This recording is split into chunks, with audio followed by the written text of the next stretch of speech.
एक बार की बात है, ऊंचे पहाड़ पर एक बड़ा पेड़ था। उसी पेड़ पर एक अद्भुत पक्षी रहता था। उसकी बीट जमीन पर गिरते ही सोने में बदल जाती थी।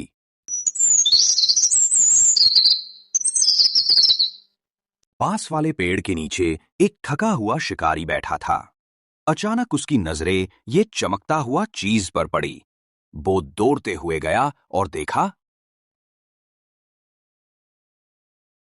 अरे, ये तो सोना है। ये कहां से आया?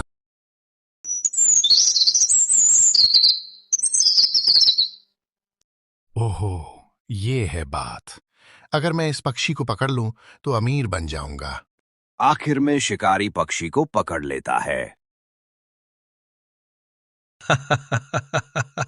अब तू मेरे हाथ आ गया। तुझसे मैं ढेर सारा सोना बनाऊंगा। लेकिन अगर राजा को पता चल गया तो वो इसे छीन लेगा।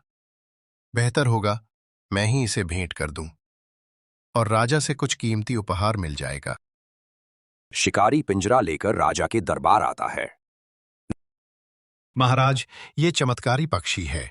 ये पक्षी जब बीट करती है, इसकी बीट सोने में बदलती है। क्या सचमुच? महाराज, शिकारी की बातों पर विश्वास मत कीजिए। असंभव है ये। क्या कभी कोई पक्षी का बिट सोने में बदल सकता है? ये शिकारी तो आपको मूर्ख बना रहा है। शिकारी, तुझे तो दंड जरूर मिलेगा। मेरा आदेश है कि तुरंत तू पक्षी को पिंजरे से आजाद कर। महाराज जी का आदेश सुनकर शिकारी ने पिंजरे की दरवाजा खोल दिया और पक्षी खुशी से उड़ने लगी।